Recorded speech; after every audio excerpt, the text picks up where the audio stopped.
Est-ce que les gens nous entendent là? Est-ce qu'on peut tester le son et avec les... Est-ce que c'est bon? D'accord, oui. De toute façon, je vous entends là, je vous entends parfaitement. Très bien. Est-ce que, chers participants, est-ce que vous pouvez confirmer si vous nous entendez bien?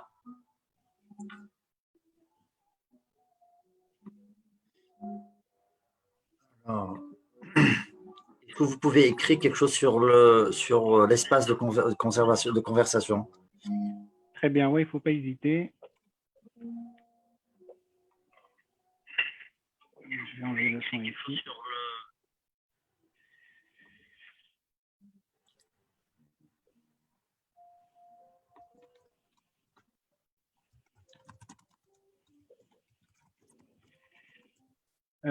C'est Rossi. Est-ce que moi j'ai accès au chat ou c'est toi qui... Et a priori, vous avez accès. Vous avez accès. De toute façon, vous avez accès à l'espace discussion. Vous avez aussi accès à l'espace questions-réponses. Très bien, super, ok. Si vous voulez le gérer, les deux, il n'y a pas de souci. Non, en fait, j'aimerais bien, moi, j'aurais besoin de vous. En fait, ça va être quand même pas mal d'interactions. Excellent. Pas mal d'interactions, donc du coup, non, j'aurais besoin de vous, ce serait mieux à deux. Bon.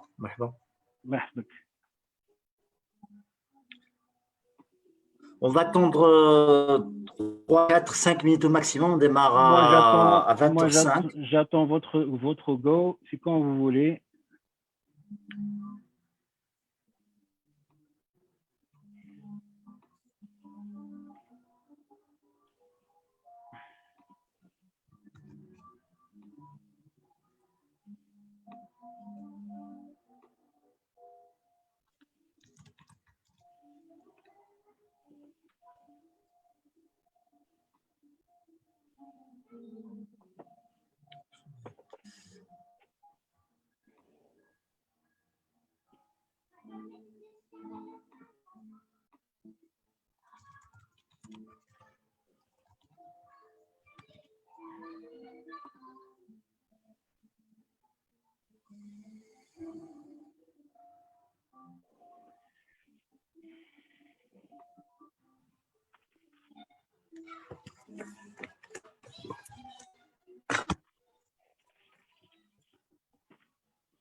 Voilà, c'est beaucoup mieux comme ça, là. Ah oui, oui, effectivement, oui.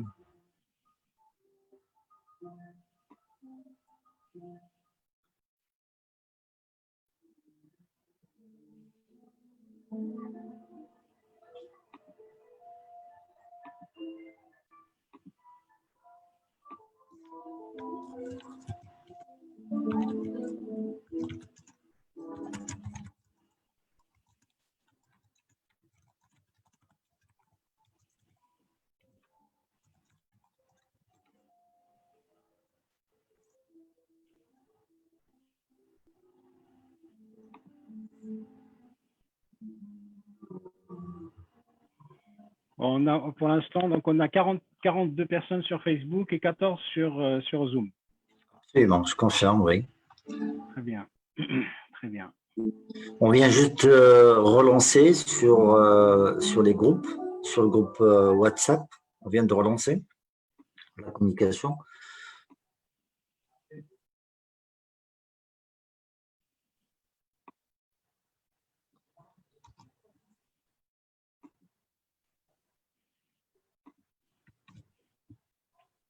أنا كنشوف sur Facebook donc il y a des سي عبد الفتاح وماري عادل سي فؤاد سي عزيز كرموسي مرحبا بكم bienvenue tous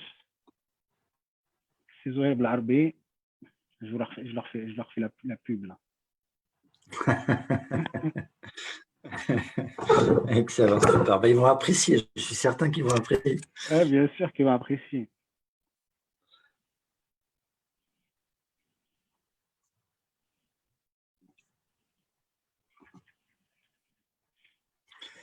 Mais écoutez, si vous permettez, c'est Zuhair, il est 8h05, je crois qu'il est temps qu'on démarre. Tout d'abord, je tiens à vous remercier, je tiens vraiment à vous remercier, c'est Zuhair, pour avoir répondu positivement à notre invitation. Et on est ravis, vraiment ravis de vous avoir parmi nous et aussi de votre générosité parce que vous avez proposé d'un seul coup. Et je vous en remercie. Je remercie aussi les participants avec nous. C'est une session que je suis certain ça va être très, très, très intéressante pour tout chef d'entreprise. Maîtriser l'art de prendre des décisions. Pas simplement pour les chefs d'entreprise, mais aussi pour tout un chacun de nous. On est à chaque instant, on est pris, on est demandé pour prendre des décisions. Et Dieu sait combien on tarde, combien on procrastine, combien on se pose des questions, combien on dort mal pour prendre les décisions. Ben aujourd'hui, c'est une excellente session avec Cézanne Oussama. 2 mots. Toute présentation, c'est ma conviction, quand je présente les personnes, toute présentation, elle est réductrice. Donc aujourd'hui, je présente rapidement, j'introduis, je ne présente pas, c'est Oussama, executive coach et formateur. Donc, nous aurons le plaisir, je suis certain, qu'après une séance, on saura beaucoup sur Zuhair et je dirais, on aura beaucoup appris sur ce qu'il va partager avec nous. Sans trop tarder, Zuhair, je vous donne la main et je vous donne le micro. Très bien. Donc, merci beaucoup. Bonsoir tout le monde. Donc voilà, donc juste avant de commencer de parler de prise de décision et de la session d'aujourd'hui, parce que effectivement, comme disait M. Rossi, il y a 3 sessions différentes. Donc, la première, c'est celle d'aujourd'hui. Donc moi, je voulais remercier aussi donc, le club des dirigeants donc, qui m'a invité pour faire ce webinaire. Et c'est avec beaucoup de plaisir que j'ai répondu présent. Donc, en la personne de M. Driss Bref. Donc, merci beaucoup encore une fois d'avoir de partager cette opportunité à tous voilà, d'avoir des webinaires de qualité. Alors, 2 mots juste avant de commencer, de lancer le webinaire. Donc, 2 mots sur moi. Donc, Zuhair Oussama, comme tu l'as très bien dit, c'est Kautar. Donc, Zuhair Oussama, executive coach et formateur. Donc, voilà, donc je suis coach certifié, spécialisé dans le coaching de dirigeants et de managers. Je suis aussi conférencier donc sur les thématiques de management, du leadership et du feedback en entreprise. Et je fais des conférences sur les mêmes thématiques. Donc, aujourd'hui,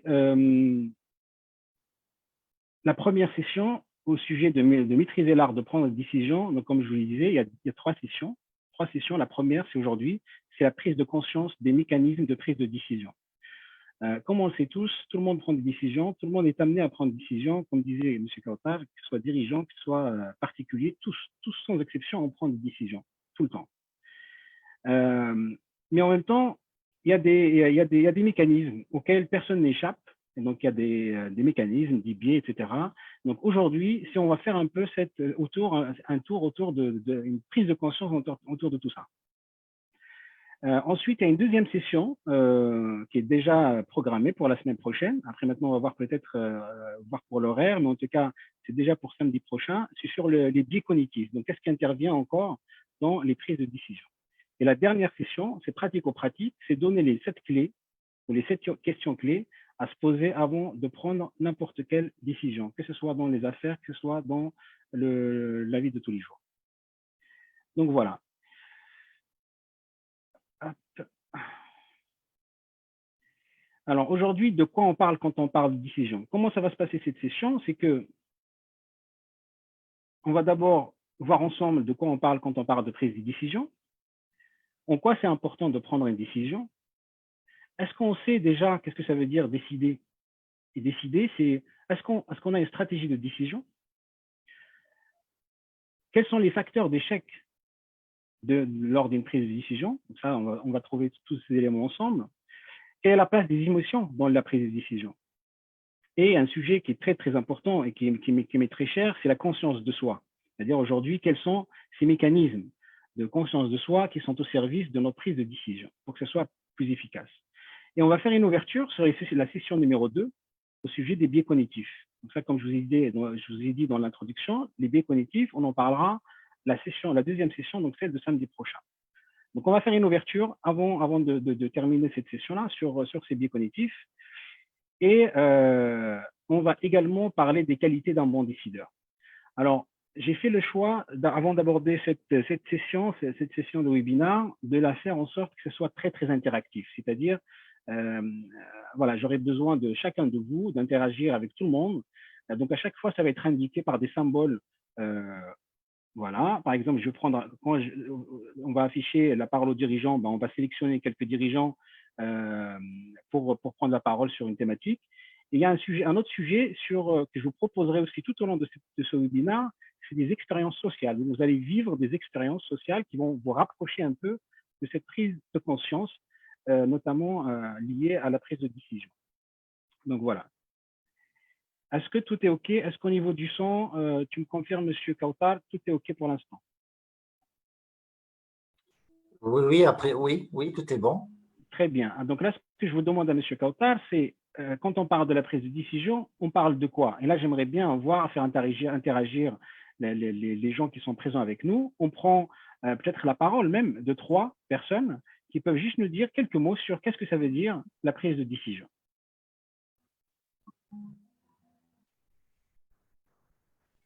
Celui qui souhaite prendre la parole, il y a un bouton lever la main. De toute façon, voilà, si vous voulez prendre la parole, signalez-le.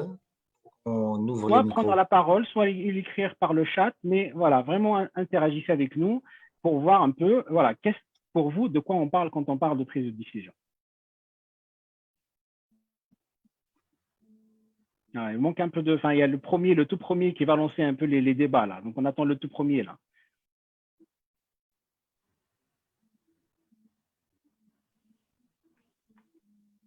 Alors, pour lancer un peu le débat, Monsieur Kautar, je peux intervenir. Bien sûr, mais bien sûr, tout le monde peut intervenir. Je dirais peut-être Ah ben voilà, il y a Hicham Merzouk, c'est un habitué chez nous. C'est Hicham, je vous donne la main. Bonsoir. Bonsoir. Une brève réponse pour votre question. Je voudrais faire allusion au terme crise. Étymologiquement parlant, le mot crise associe le sens de jugement et de décision. Donc pour moi, la première intervention, donc prendre une décision, il a une corrélation avec la crise. D'accord, donc c'est-à-dire, donc si je résume, je synthétise, quand on parle de décision pour vous, c'est forcément lié à la crise. Oui. Plus ou moins, donc pas forcément. Plus ou moins, d'accord, ok. Très bien, merci beaucoup M. Hicham, M. Marzouk pour l'intervention, pour cette intervention. Est-ce qu'il y a quelqu'un d'autre qui peut intervenir aussi pour nous dire en fait ce qu'il pense de quoi on parle quand on parle de prise de décision, qui a l'air très très simple finalement. Mais bon, on aimerait bien avoir des éclairages des uns et des autres. Encore une ou deux personnes, ce serait top. Oui, il y a Sheima. Je vous donne la parole, Sheima. Salut. Bonjour. Concernant la prise de décision, je pense que le fait d'effectuer un choix, soit dans la vie personnelle ou professionnelle, et donc un choix qui permet de résoudre un problème ou un questionnement des questions qu'on se pose de nous-mêmes sur notre parcours, sur notre vie personnelle. Je pense que c'est ça le processus de la prise de décision. D'accord, très bien. Alors, moi, je prends très bien, merci beaucoup, Madame Shaima. Voilà, donc il y a une autre, donc il y a Fouad qui dit choisir une solution parmi plusieurs. Donc voilà, donc ça c'est une option. Donc là, il y a quand même pas mal de choix, enfin de réponses sur Facebook. C'est devant chaque situation, donc Monsieur Kelimi Youssef, devant chaque situation de la vie, on doit prendre une décision adéquate, qu'elle soit opérationnelle ou stratégique. Ou encore, prise de décision, c'est le fait de choisir un choix parmi plusieurs possibilités en se basant sur des critères prédéfinis. Donc voilà, donc choisir et assumer mon choix. Ok, trouver des solutions, c'est résoudre un problème. Très très bien. Ok, très bien. Donc très bien. Donc on a quand même pas mal de réponses. Et donc quand on parle de prise de décision, donc dans le sens de tout ce que vous avez dit, hop.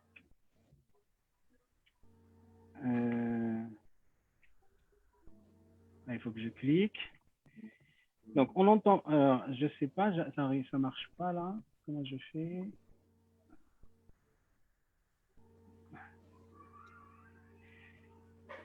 Voilà. Donc, d'accord. Voilà, en fait, il y avait un bug. Donc là, prise de décision, voilà. On entend par prise de décision, là, une décision qui provient des discordances entre le souhaité et le réel. Donc il y a une tension interne dans un système, c'est-à-dire en fait ce qui est réel et la situation dans laquelle on veut. Donc on va rapprocher une situation actuelle vers le réel. Donc il y a une tension et la prise de décision, c'est le moyen de réduire cette discordance. En fait, ça c'est un peu une théorie par rapport à ça. Et si on peut aller un peu plus loin, donc on entend par prise de décision aussi le processus qui consiste à faire un choix parmi plusieurs alternatives. Voilà. Donc on a des alternatives et on va choisir parmi ces alternatives-là. Et ça peut apparaître aussi dans n'importe quel contexte de la vie quotidienne, donc aussi bien que ce soit au niveau professionnel, au niveau familial, au niveau sentimental, etc., etc. Et le processus, en essence, ce processus de décision permet de résoudre les divers défis qu'on doit surpasser, résoudre. Donc ça, on a parlé, on a entendu pas mal d'interventions dans ce sens. Donc ça, c'est très bien. Alors, je clique. Il y a un laps de temps entre le passage à l'écran.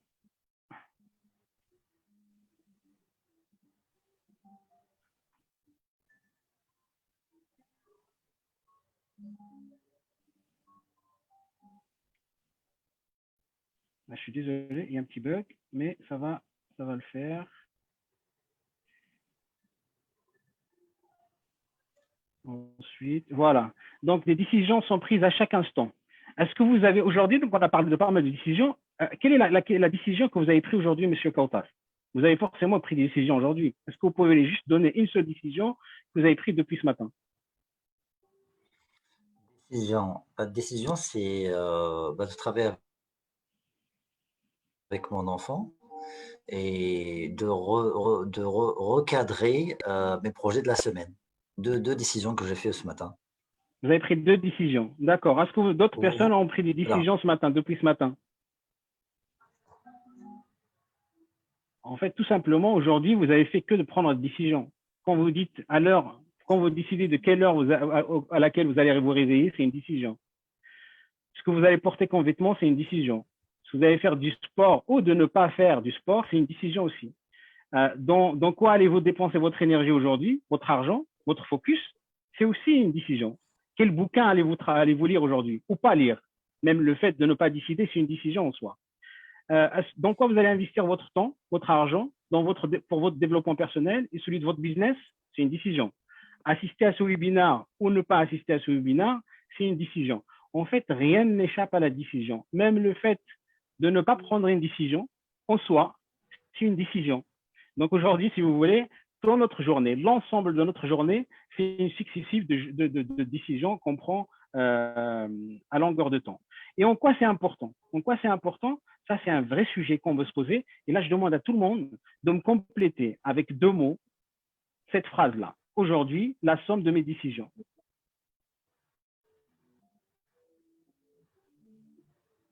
Et là, normalement, tout le monde devrait y arriver. Par rapport à ce que je viens de dire, tout le monde devrait y arriver.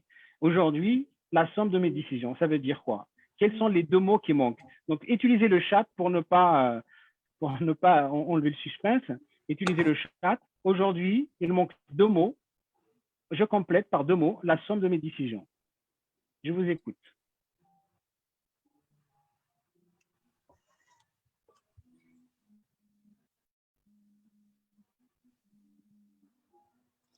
Et j'assume, il y Alors, a monsieur Kautalidi, je suis j'assume. satisfait.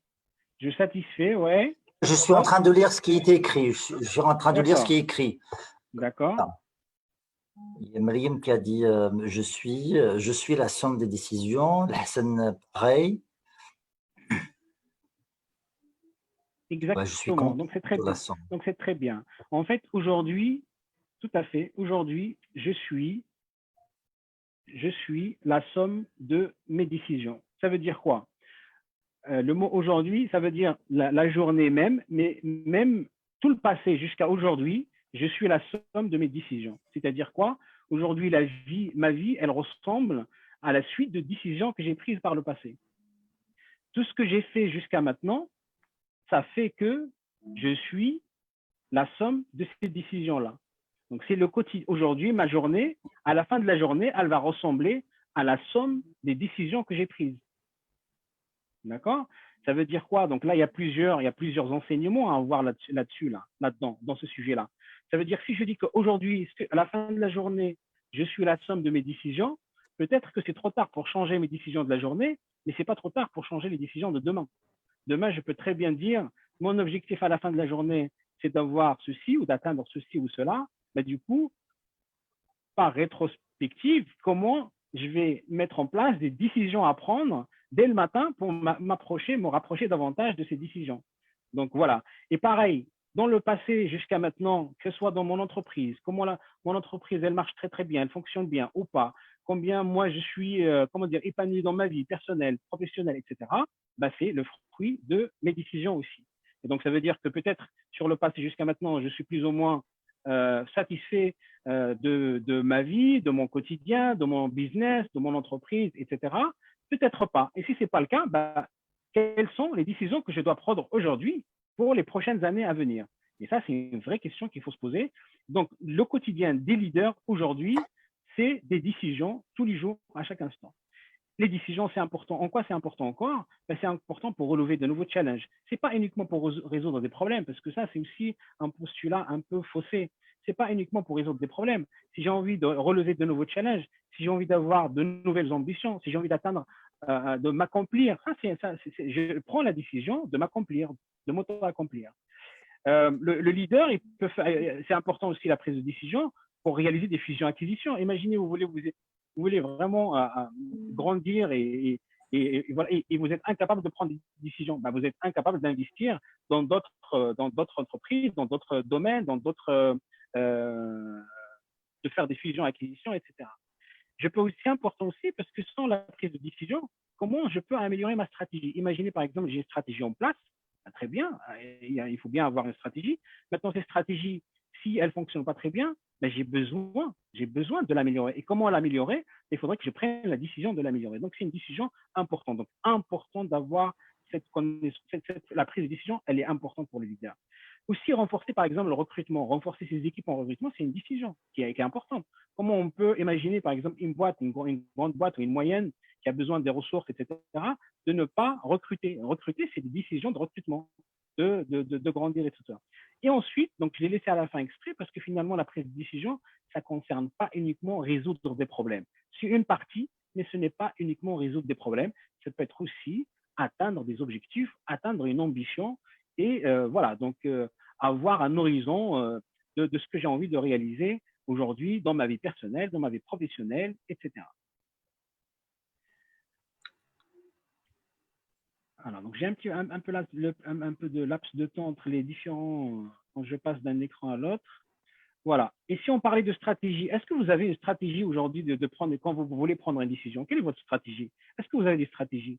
Est-ce que quelqu'un pourrait intervenir pour me dire quelle est sa stratégie aujourd'hui quand il souhaite prendre une décision?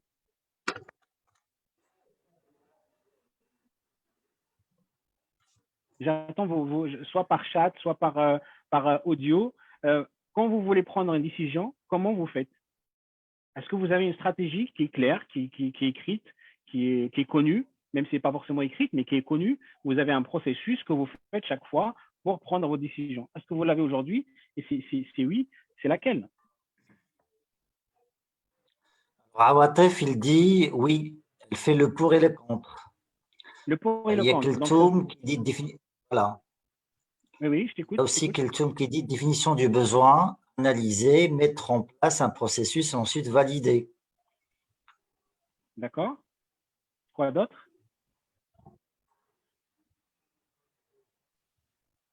Encore Mohamed dit le pour et le contre. Le pour et le contre. C'est-à-dire que j'ai une décision, je veux prendre une décision, donc je vais poser le pour et je vais poser le contre. Et selon si le pour l'emporte, ben, je prends la décision dans le sens du pour. Ou inversement. C'est ça. Hein. C'est ça, ça doit être ça. D'accord. Bah, en fait, voilà, donc la stratégie de décision, il y a plusieurs paramètres qu'il faut avoir en tête. La première chose déjà, quel est le type de décisionnaire que je suis? Est-ce que je suis quelqu'un d'affectif? C'est-à-dire, imaginez par exemple, on va prendre la stratégie de pour et contre. Est-ce que ça veut dire en face d'un problème ou d'une décision à prendre, moi et M. Kautar, tous les deux, on va faire deux colonnes chacun de son côté, on va faire deux colonnes pour et contre, et est-ce qu'à la fin de cette stratégie-là, est-ce qu'on va prendre la même décision? Pas forcément, pas forcément, mais loin de là. Ça dépend de notre type de, enfin, quel type de décideur on est. Est-ce qu'on est des gens cognitifs? Est-ce qu'on est des gens affectifs? Est-ce qu'on est des gens qui raisonnent? On a besoin comment dire, d'aller consulter plein de personnes. Est-ce qu'on est assez collaboratif? Est-ce qu'on est, enfin, il y a plein d'éléments qui vont définir quelle est ma stratégie de prise de décision. Et ce qui est important dans tout ça, et c'est l'objet de notre sujet aujourd'hui, c'est aussi la connaissance qu'on a de nous-mêmes. C'est-à-dire aujourd'hui, je prends deux personnes avec deux décisions à prendre, même plusieurs personnes, autant de personnes que vous voulez, avec une décision à prendre sur un sujet, il n'y aura pas ou très peu de décisions qui sont identiques, parce que ça dépend de chacun. Et c'est tout le sujet de notre webinaire aujourd'hui. Et là, je passe très rapidement sur ce truc. Donc aujourd'hui, si je vous dis que les facteurs d'échec d'une prise de décision, c'est quoi? Quelques-unes que je vais vous citer. La première, c'est l'absence de stratégie. Je ne sais pas comment décider. Je décide de décider à l'instant T quand je suis en face d'une problématique ou d'un sujet. Et là, je me dis, ah, là, il faut absolument que je décide. Sauf que, bah, comment je décide? Parce que comment décider, c'est une décision importante. Décider, je répète, décider comment décider. C'est pas juste comme ça, hein, parce que imaginez si on dit, bon, non, franchement, moi, comment ça marche, c'est j'attends d'avoir la problématique, la situation, et là, je vais décider comment je vais décider. Ben, ça veut dire, en fait, ça va changer, ça va dépendre à chaque fois de ton humeur, ça va dépendre des informations que tu as ou tu n'as pas, ça va dépendre de tellement de paramètres que tes décisions, elles sont vraiment jamais optimisées. Donc, l'absence de stratégie, c'est un des facteurs d'échec, un des facteurs les plus importants d'échec de prise de décision. Des rôles qui ne sont pas clairs. Imaginez par exemple, vous êtes un groupe, donc voilà, un comité de direction, un comité exécutif, etc. Les décideurs par rapport dans une boîte, etc., sur l'investissement, etc. Ben, si les rôles ne sont pas clairs des uns et des autres sur la prise de décision, qui prend la décision, comment on prend la décision, qui décide de quoi et quelle est notre stratégie, quel est le rôle de chacun pour prendre cette décision, ben, c'est pareil, ça va aller droit dans le mur. L'autre facteur clé, facteur d'échec plutôt, c'est un processus de prise de décision qui est non éprouvé. Ça veut dire quoi? Ça veut dire en fait, chaque fois que j'ai une situation de prise de décision, j'ai une stratégie différente. Et du coup, qu'est-ce qui se passe? Chaque fois, je vais changer de stratégie et je ne vais jamais améliorer la première. En fait, je fais que changer de stratégie. Donc, il n'y a pas de, comment on appelle ça là, l'espèce de feedback loop qui va nous permettre d'améliorer notre stratégie de décision, de prise de décision. Donc ça, c'est pareil. Chaque fois, on peut assumer, on a une stratégie de décision, on l'assume et on l'améliore constamment. Ça, c'est si on veut éviter ce facteur d'échec-là, qui est un des facteurs très importants. Le manque de communication, donc ça, c'est très connu, pas besoin d'aller plus loin. Et la perte au manque d'informations.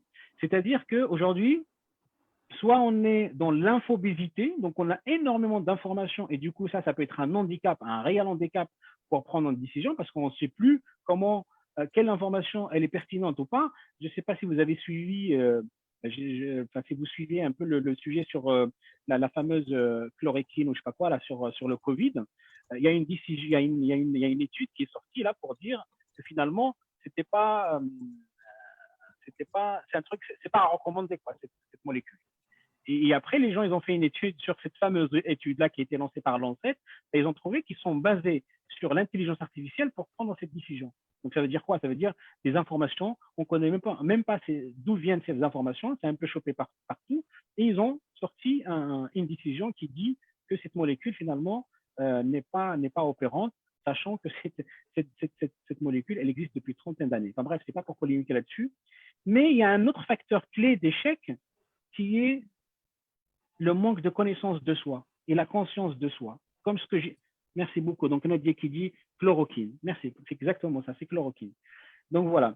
Le manque de soi, le manque de connaissance de soi et le manque de conscience de soi, c'est un facteur clé de réussite, de prise de décision, pour prendre une décision. Si je ne me connais pas, quels sont les travers, quels sont mes travers, quelles sont mes faiblesses, si je ne sais pas accueillir mes émotions, si je ne sais pas comment je réagis à une telle situation.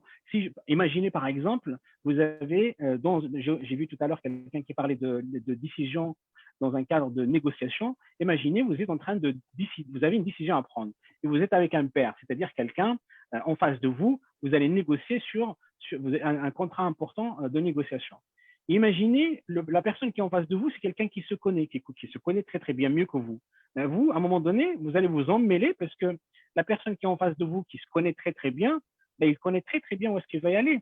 Il connaît très bien ses travers, il va faire beaucoup attention par rapport à ça. Alors que vous allez être, vous ou moi, si on n'a pas cette connaissance de soi et cette conscience de soi, on va être vite fait submergé par des éléments, des émotions qu'on ne peut pas maîtriser et on va être perdu entre est-ce qu'on est en train de prendre une décision, on met en avant notre affectif, notre émotion, quelles sont les valeurs sur lesquelles on va se baser pour prendre ces décisions, etc., etc. Donc, le manque de connaissance de soi et de conscience de soi, c'est juste primordial. Combien même on a un processus qui est clair, comme celui que je viens de vous montrer sur le slide là, on a par exemple la première étape, je vais dire en anglais, comme c'est écrit en anglais, donc identify the decision, donc identifier la décision que je veux prendre.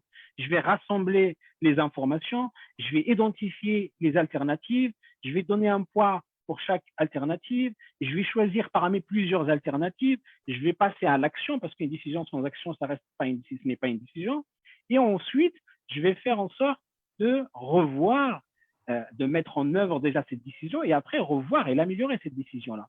Mais quand bien même on a cette stratégie, imaginez pareil encore une fois, s'il n'y a pas cette connaissance de soi, ce processus-là, déjà il va changer d'une personne à l'autre, et de deux, quand par exemple, aller rassembler les informations, quelles sont les informations qui sont importantes pour moi?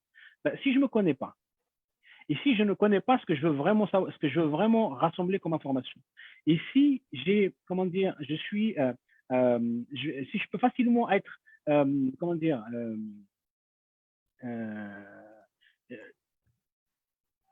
y a une provocation quelque part sur ce sujet d'aller chercher les informations qui sont vraiment justes pour moi. Des informations qui seront, par exemple, je vais être submergé par ces informations et je ne sais plus quelle est la bonne information pour moi pour aller chercher, identifier la bonne alternative. Qu'est-ce qui va me dire que le poids que je vais donner pour chaque alternative, il n'y a pas des biais que je ne vois pas forcément tout de suite. Il n'y a pas des biais qui vont intervenir pour me dire « Ah non, mais moi, franchement, je préfère cette alternative par rapport à celle-là. » Mais qu'est-ce que je mets? Quels sont les éléments que je mets factuels, que je mets devant moi pour prendre cette alternative par rapport à l'autre? Et là, on revient encore à cette connaissance de soi. Ensuite, là, c'est l'expérience sociale que je vous ai promis tout à l'heure, une parmi d'autres. Imaginez, et donc là, j'aurais besoin de vos interventions. Donc là, on a un train qui va arriver. Et vous êtes là. Là, il y a un groupe de personnes, il y a 5 personnes, et normalement, le chemin du train, il va à gauche, sur la gauche, votre gauche, et à droite, il y a une personne, c'est des enfants, tout ça, c'est des enfants. Donc, il y a des enfants qui jouent partout, qui jouent là, sur les 2 chemins de fer là. Et donc là, d'après vous êtes là. Qu'est-ce que vous allez faire? Quelle décision vous allez prendre là? Donc là, il y a tous les enfants, là, ces enfants-là, ils sont devant un danger. Cette plateforme, normalement, elle n'est pas censée être fonctionnelle. Donc cet enfant-là, il a pris le choix de jouer dans une plateforme qui n'est pas fonctionnelle. Donc pour lui, il n'a pris aucun risque. l'enfant qui est à droite. Donc, vous, ce serait laquelle? Quelle décision vous allez prendre, vous qui êtes là? Vous allez changer la direction ou pas? Si vous ne faites rien, le train, il va passer et il va écraser les 5 enfants là. Si vous faites quelque chose, si vous activez l'outil là, bah, ça va écraser le seul enfant qui est à droite. Vous allez faire quoi, vous? Quelle sera votre décision?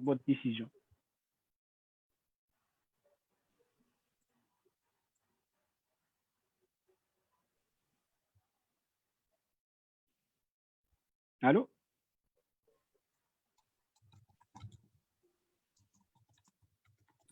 Il y a Nihal, Naji, écartez les enfants. Ils sont très loin, Nihal, ils sont très loin. Ils t'entendront pas. Moi, je dirais dégâts minimal. Les dégâts, d'accord. On minimiser les dégâts, d'accord. Ça veut dire quoi? Voilà. Ça veut dire pas pour le garçon solitaire. Le garçon solitaire, d'accord. En fait, il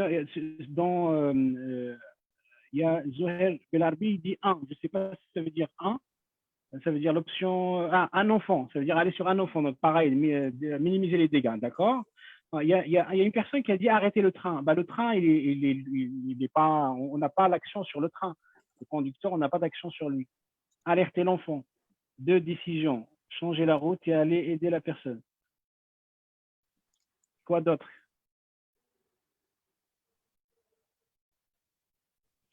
Donc voilà. Donc, il y a ça qui dit la première décision, c'est d'essayer d'alerter le chauffeur. Ouais, donc on n'a pas le temps là. La décision, c'est soit j'active là où je vais où je vais chercher d'autres informations. Qu'est-ce que je fais? Aviser le train, protéger le groupe. En situation de crise, le procédé du moins coûtant. Ahmed Harrar, ça veut dire quoi ça? Ça c'est intéressant ça. Ça veut dire quoi? Le moins coûtant. Est-ce que ça veut dire minimiser les dégâts aussi?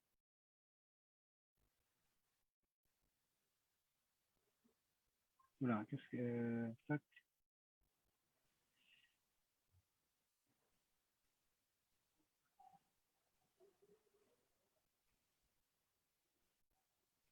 En fait, ce qui se passe, c'est la question minimum de dégâts. Donc, exactement, ça c'est… En fait, là, 98% de personnes, de gens, ils disent là où il y a le moins de dégâts. Donc, comme vous, minimisez les dégâts. D'accord? Je vous ai dit que la plateforme ici à droite, là, c'est une plateforme qui n'était pas fonctionnelle. D'accord? Par contre, minimiser les dégâts, ça veut dire quoi? Est-ce que vous avez demandé, est-ce que vous êtes posé la question, est-ce qu'il y a des gens dans le train? Pour les gens qui ont dit minimiser les dégâts. Ça veut dire quoi minimiser les dégâts? Ça veut dire je vais sur un seul enfant, sur le seul enfant là, mais la plateforme n'est pas fonctionnelle. C'est-à-dire s'il y a des gens dans le train, bah, tous les gens ils vont y passer. Hein. Et en plus, l'enfant qui est le seul enfant, lui, il était conscient du danger sur il a choisi de ne pas jouer sur la voie parce qu'il sait que cette voie-là, elle est fonctionnelle. Donc, il prend un risque de jouer là. Donc, il a choisi de jouer sur la plateforme qui n'est pas fonctionnelle. Donc, en fait, des fois, même souvent, les bonnes décisions ne sont pas forcément populaires. Donc là, le truc populaire, c'est de dire, bon, il y a un seul enfant, ben on va sacrifier cet enfant-là, sachant que lui, finalement, lui, il n'a rien fait de mal. Alors que les cinq autres, finalement, eux, ils ont choisi de jouer dans cet endroit en connaissance de cause. Donc, tout ça pour vous dire, aujourd'hui, il y a des décisions qu'on prenne des fois qui ne sont pas populaires. Et ce n'est pas parce que ce n'est pas populaire que c'est une mauvaise décision. Donc ça, c'est, vous voyez, donc là, tout le monde tombe un peu dans le panneau de se dire, ah oui, donc le minimum de dégâts, bah, on ne sait même pas si c'est un minimum de dégâts, parce que c'est une plateforme qui n'est pas fonctionnelle, et en plus, s'il y a des trains, si le train il est rempli de voyageurs, bah, en fait, tu n'auras pas une seule victime, mais tu auras cette victime-là qui n'a rien fait d'ailleurs, et tous les autres voyageurs.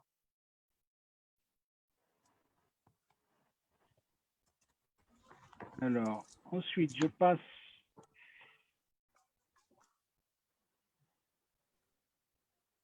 Voilà, donc on parle aussi de les décisions, ils sont rationnelles. Ils disent non, moi, franchement, comment dire, il y a moi, quand je prends des décisions, c'est vraiment très rationnel, c'est très factuel. je ramasse les enfants, les enfants, je ramasse les informations et donc j'étudie, je fais un poids, etc.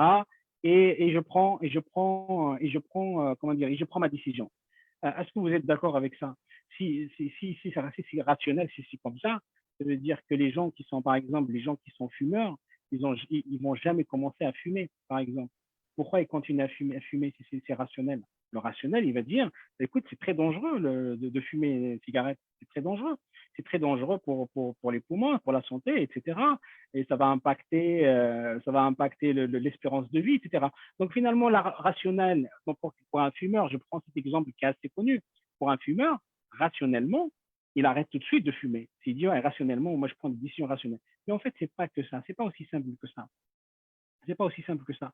Là, par exemple, les pubs que vous avez, on consomme tous des pubs. Aujourd'hui, quand on achète un produit, les pubs qui existent, qu'on consomme tous les jours, ils font appel à quoi pour, pour vendre leurs produits? Ils font appel à quoi? Est-ce qu'ils font appel à notre rationalité?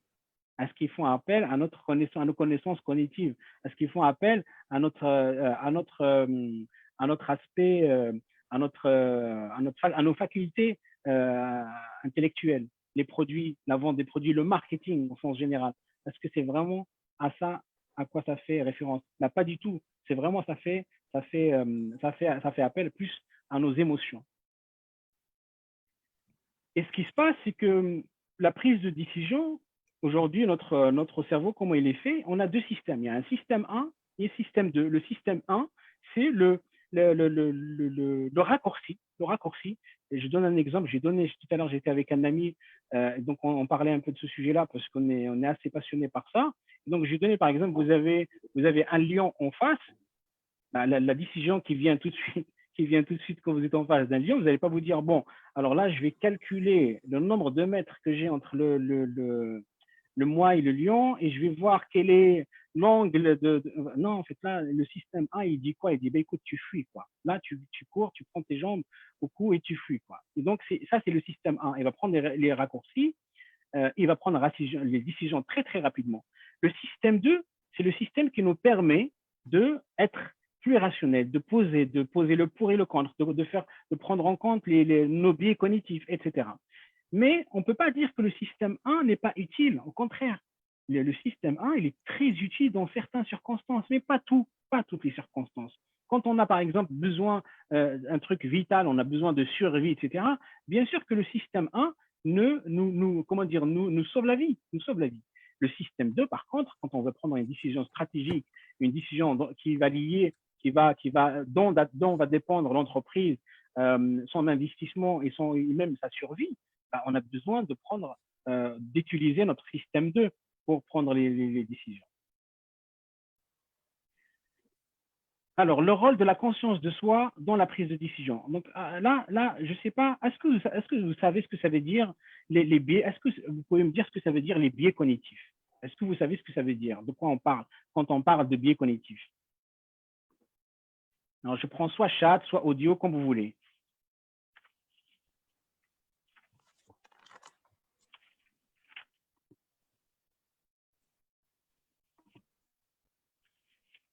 Vous avez quelques éléments là, mais est-ce que vous pouvez me dire ce que ça veut dire les biais cognitifs? C'est-à-dire le poids du choix et du subi. Donc, instinct de survie, Ahmed Harar, ça c'était par rapport à tout à l'heure. Le pilotage des ressources, c'est tout sauf rationnel.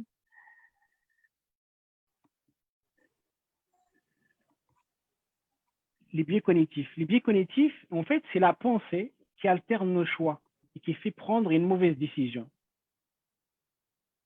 C'est-à-dire, par exemple, si je vous dis, est-ce que vous êtes concerné par ça là? Un biais cognitif, c'est un biais de la pensée qui alterne nos choix et qui nous fait prendre une mauvaise décision. Est-ce que vous êtes concerné? Si vous me dites non, on n'est pas concerné, c'est à minima, vous avez le biais d'excès de confiance. Ça, c'est un biais d'excès de confiance qui va, par exemple, nous empêcher de prendre la bonne décision à cause de cet excès de confiance. Et si vous me répondez oui, vous êtes quand même victime du biais de cadrage parce que je vous ai rentré, soit je vous ai orienté vers le oui ou vers le non, et pas une autre alternative. Et donc là, vous êtes aussi victime de ce biais-là.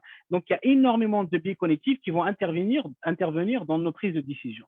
D'accord? Et ce que je dis ici, la combinaison de biais cognitifs d'une durée d'attention limitée et de notre tendance à surestimer nos capacités dans des domaines que nous connaissons mal s'ajoute à une tendance insidieuse au mauvais jugement.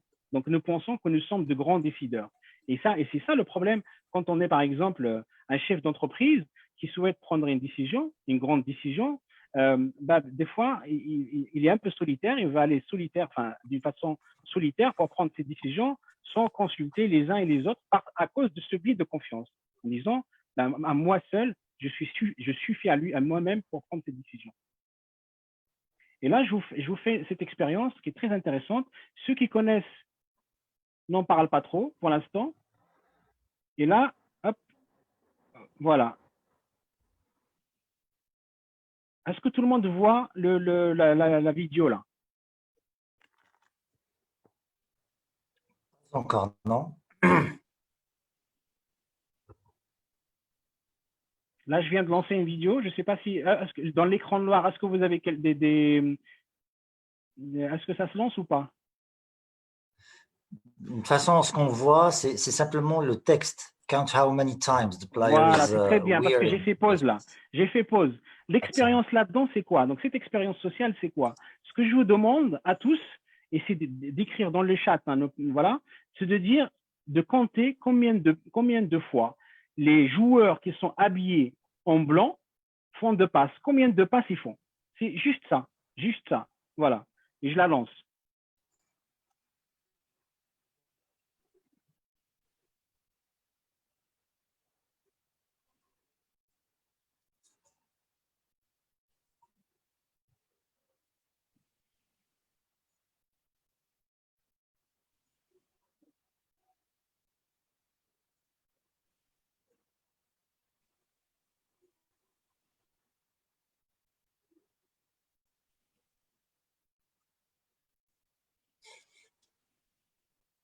Alors, bonjour. Enfin, est-ce que vous êtes là? Est-ce que vous avez vu le nombre de passes?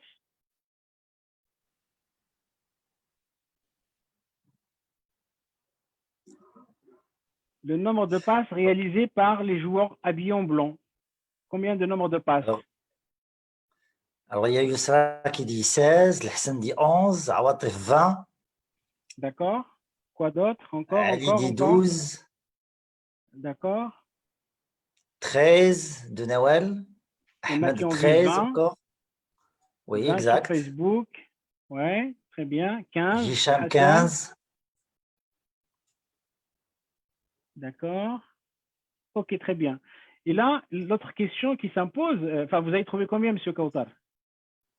Moi, je connais la vidéo. D'accord, très bien. Bon, donc on la laisse alors.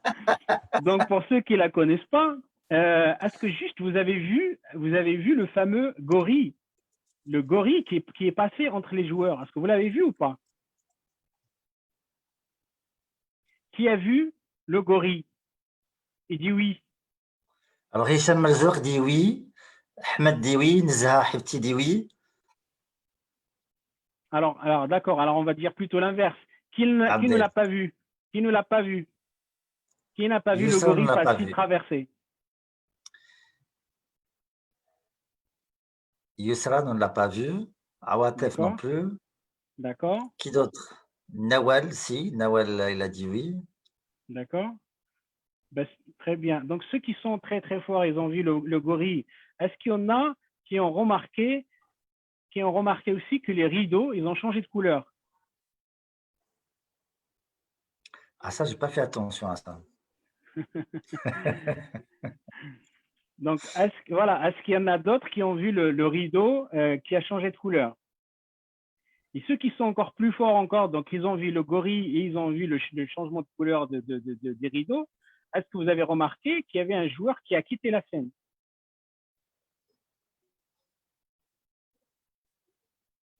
Bon, ça veut dire quoi? Regardez, là, je continue la vidéo, vous allez regarder tous ensemble parce que soyez un peu attentifs, vous allez voir ce qui se passe. Si j'arrive à la lancer. Voilà.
Donc, cette expérience, ça montre juste, en fait, la sélection qu'on est en train de faire. Parce que comme vous étiez tous focusés sur le nombre de passes, là, vous allez passer à côté des détails.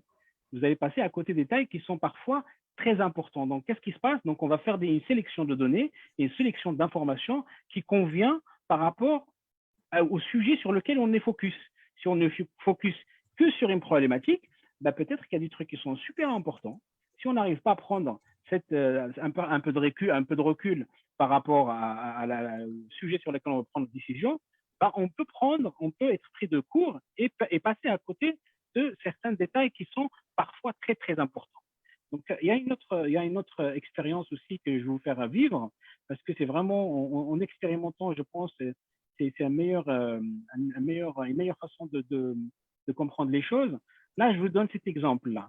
Cet exemple, c'est tout simplement pour dire, c'est une anecdote. Donc, il y a un éléphanteau, un petit éléphant. Quand il était encore voilà, très jeune, il a été, comment dire, attaché dans un cirque. Voilà, attaché pour ne pas bouger librement. Et qu'est-ce qui s'est passé?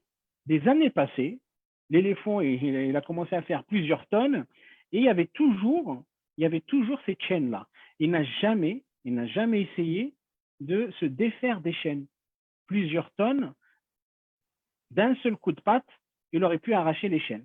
Qu'est-ce qui se passe d'après vous? Qu'est-ce qui s'est passé d'après vous? Ben, tout simplement, ce qui se passe, c'est que ces décisions, elles sont basées sur le passé. C'est sur des expériences passées.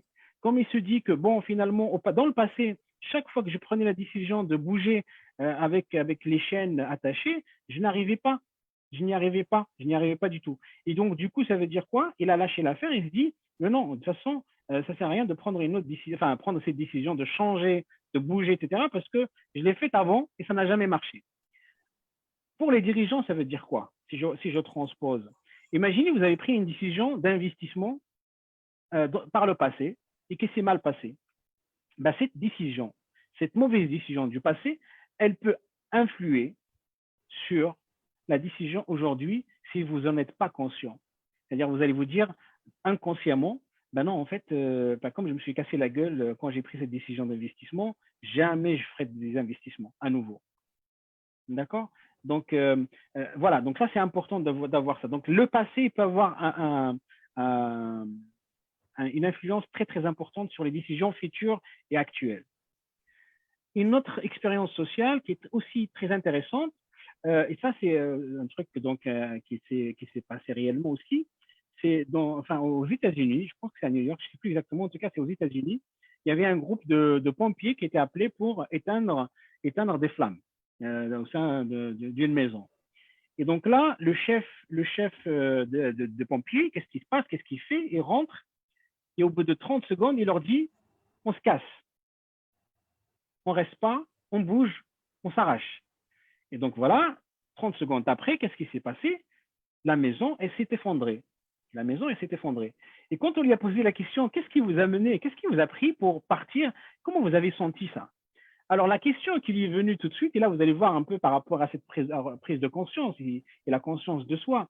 La première réponse qui lui est venue à l'esprit, il leur dit, ben, je pense que c'est le bon Dieu qui m'a donné, j'ai entendu quelque chose, qui m'a dit de quitter les lieux.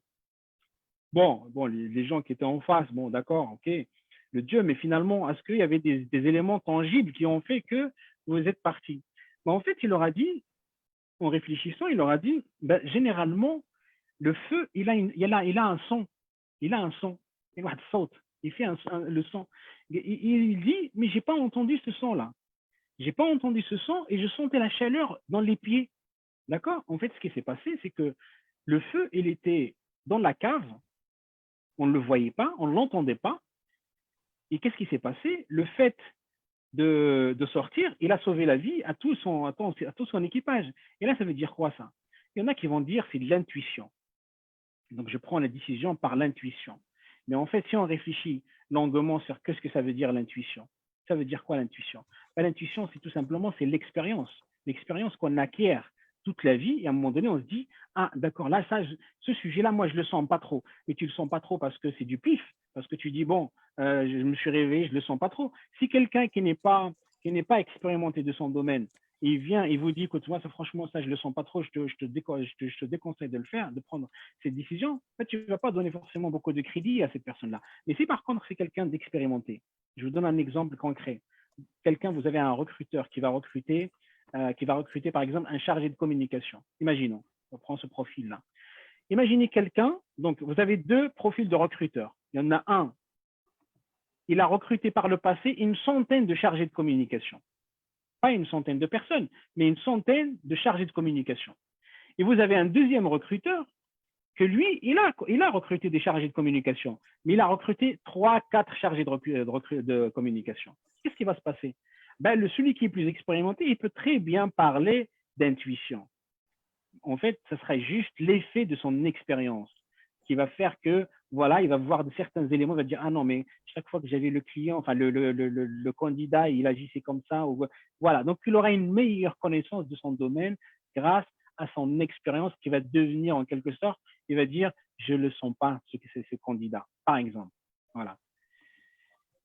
Et maintenant, est-ce qu'on peut se partager ensemble quelles sont les qualités d'un bon décideur pour vous? Un bon décideur, quelles sont ses qualités? Et merci de vos partages. J'aimerais bien voir, soit dans le chat ou audio, comme vous voulez.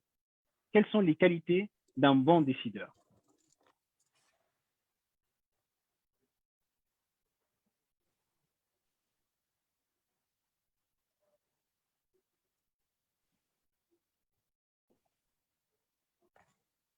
Est-ce qu'on a des réponses sur les qualités d'un… Non, pas encore? Pas encore, non, pas encore. Si, réfléchir objectivement et assumer après. Ça, c'est Awatef. Alors, c'était quoi? Réfléchir objectivement et assumer après. D'accord.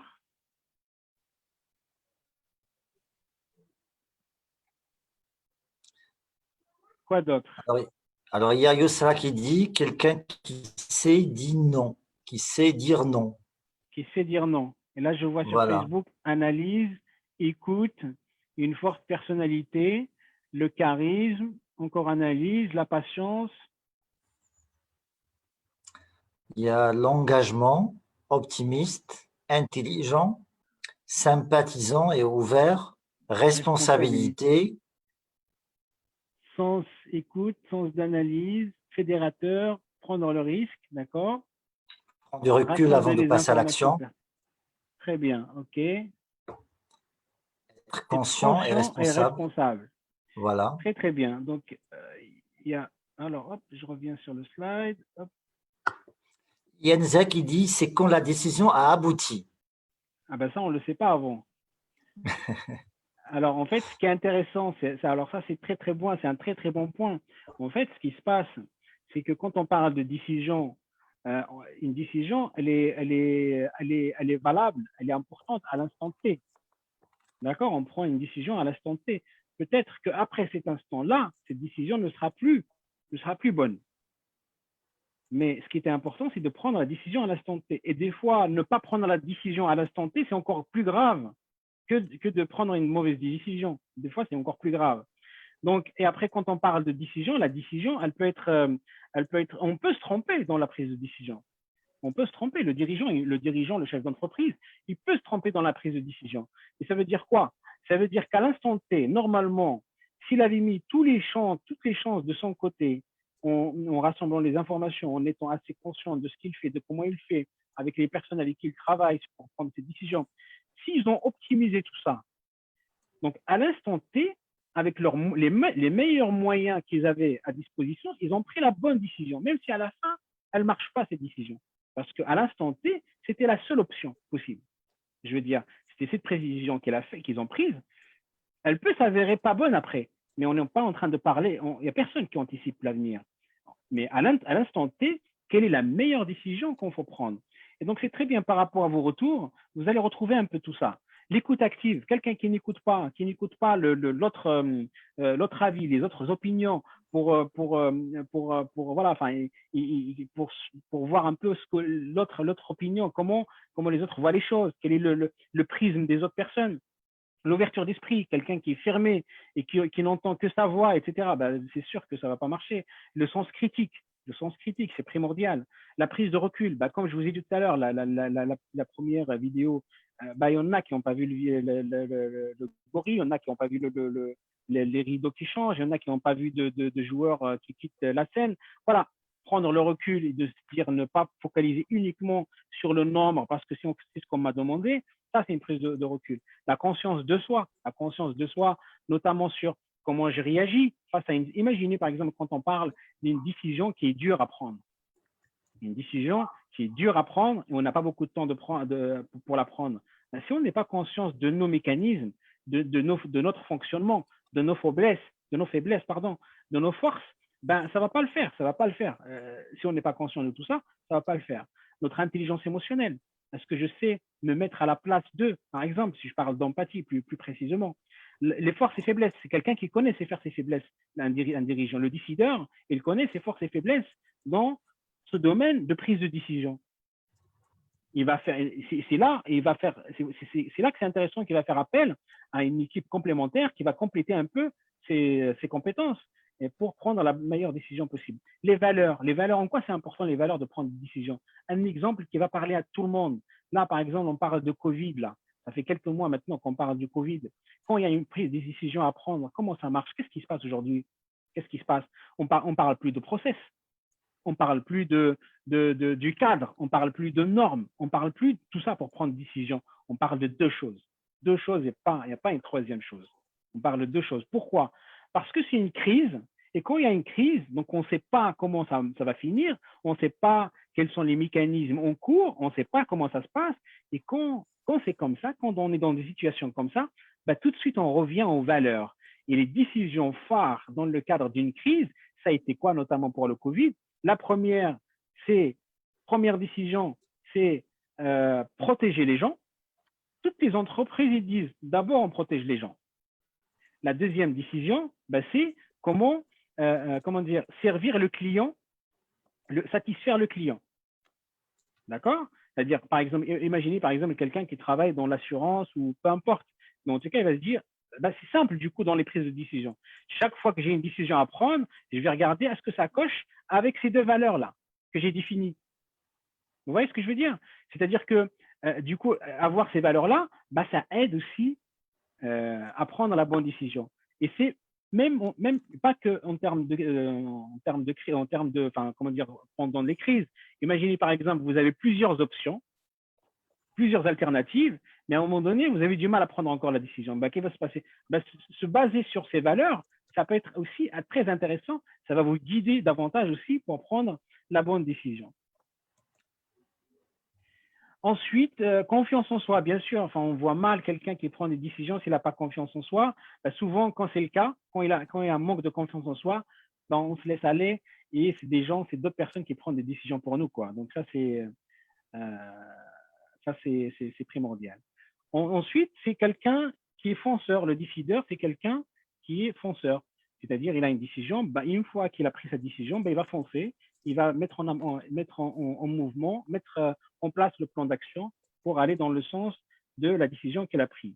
Ensuite, c'est quelqu'un qui est expérimenté, notamment dans son domaine de prise de décision. C'est quelqu'un qui sait se remettre en question, mais tout ça, j'ai vu pas mal dans le chat qui ont parlé, qui ont évoqué ces rôles-là.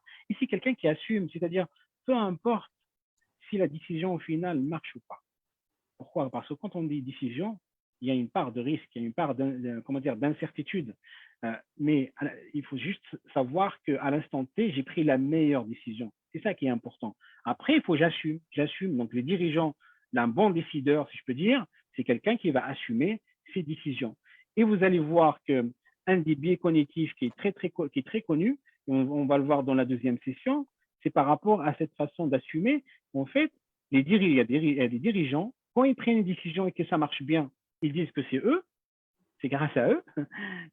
Donc, ça paraît normal. Mais par contre, quand c'est pas bien, il va tout de suite dire c'est la conjoncture économique, c'est le climat, c'est le Covid, etc., etc. Donc là, c'est une question, c'est un biais aussi, c'est un biais cognitif qui est assez connu.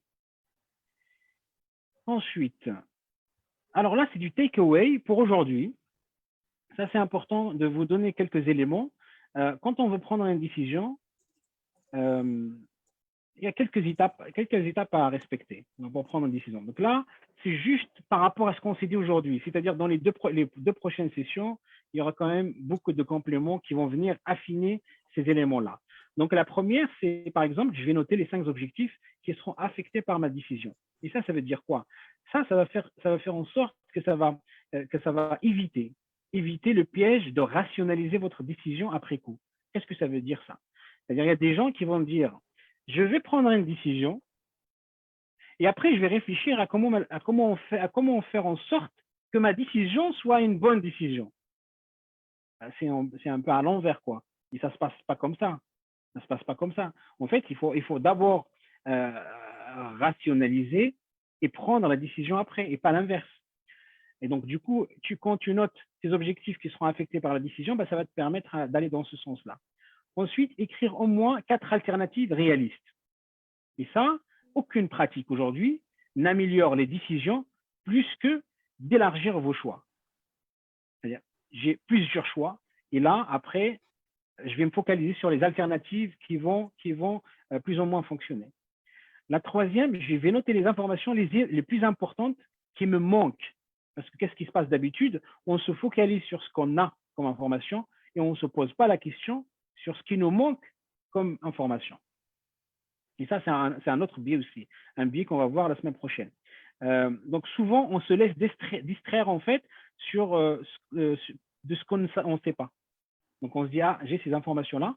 Ben, en fait, c'est comme si quelqu'un, par exemple, vient et vous annonce quelque chose. Vous allez prendre uniquement ce qu'il vous dit et vous allez prendre une décision en fonction de ça. Et donc, vous allez prendre uniquement les informations dont vous disposez qui sont là, qui sont disponibles. Ça s'appelle d'ailleurs le biais de disponibilité. Je prends uniquement les informations qui sont disponibles et je prends ma décision. Et c'est une erreur. C'est une erreur. C'est un des facteurs d'échec des prises de décision.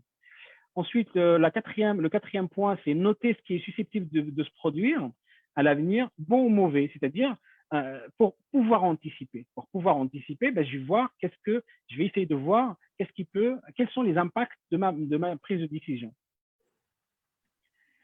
Le 5e point, c'est impliquer une équipe d'au moins 2, mais pas plus de 6 parties prenantes. En fait, il faut jamais il faut éviter d'avoir une équipe avec un nombre pair, parce que sinon, imaginez chaque fois 3 qui sont pour et 3 qui sont contre. Ben ça, on sera jamais sorti quoi de l'affaire. Et pareil, au moins 2, parce que 2, ça va nous permettre aussi d'avoir cette prise de recul, parce que si je suis tout seul, je peux prendre des bonnes décisions, bien évidemment, mais je peux aussi prendre des très bonnes décisions quand on est à 2. Mais il y a des décisions, on va le voir dans la deuxième session, il y a des décisions qui ont besoin d'être prises par une seule personne, de foncer quoi. Il n'y a pas le temps de rassembler des gens et d'être collaboratif, etc. 6e, notez ce qui a été décidé, pourquoi et dans quelle mesure l'équipe soutient la décision. Voilà, donc ça, c'est dans l'objectif d'amélioration continue. Ceci aura aussi le mérite de renforcer l'adhésion de l'équipe et de redéfinir une base pour mesurer est-ce que les résultats qu'on va atteindre, c'était des résultats qui étaient escomptés et comment on peut activer des éléments, des points d'amélioration pour une meilleure décision dans l'avenir. Et la septième takeaway, planifier un suivi dans quelques mois. C'est-à-dire, voilà, c'est pas que je prends une décision et après c'est bon, je passe à autre chose. Non, il faut que je capitalise sur cette décision que j'ai prise. Pour que je vois qu'est-ce qui a bien marché, qu'est-ce qui n'a pas bien marché. Donc, on a souvent tendance à oublier en fait les décisions une fois qu'on les a prises. Et c'est ça, on manque cette occasion d'apporter des corrections et d'apprendre davantage.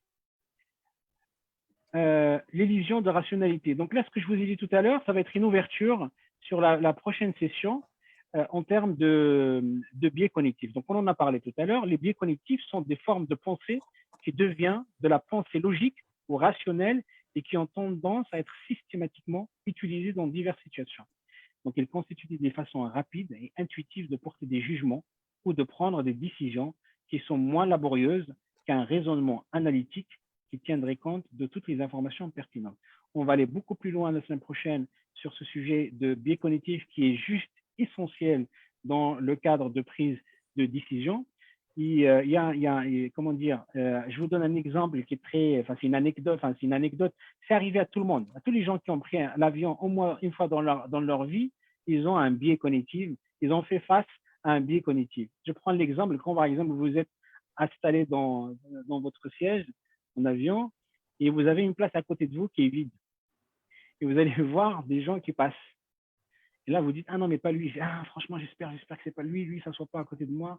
Ah, tout le monde, tout le monde qui a l'habitude au moins une fois d'avoir pris l'avion et d'avoir le siège qui était à côté libre, il a eu ce réflexe de dire, bah, ça c'est un biais aussi. Ça c'est un biais de dire, est-ce que ça passe ou pas? Est-ce que cette personne-là, tu vois, est-ce qu'il a une tête qui passe? Est-ce que il y a un système de filtre que je vais m'imaginer? Donc du coup, hein, j'espère que quand même ce serait pas lui, quelqu'un d'autre. Mais ça, on va le voir en détail et c'est passionnant. Là, je vous ai donné les quelques, j'en ai donné la 5 là, je crois, les plus importants. Mais on a d'autres. La semaine prochaine, je vais vous parler de 25 biais cognitifs qui impactent votre prise de décision. Donc là, les exemples que je vous donne, c'est le biais de confirmation. Souvent, on va aller chercher les informations qui vont confirmer notre point de vue, notre opinion. Et donc ça peut être dangereux parce que du coup, comment dire, cette prise de recul, elle disparaît en fait avec ce biais de confirmation. Le deuxième biais, c'est le biais d'ancrage. C'est-à-dire que, par exemple, je vous donne un exemple. Imaginez par exemple, vous regardez sur Facebook avec les fils d'actualité, etc. Et vous avez, je prends un coach, par exemple, un coach que vous voyez très souvent. Très souvent, vous voyez passer dans Facebook, dans le fil d'actualité, etc. Et vous avez quelqu'un que vous voyez de temps en temps dans le fil d'actualité.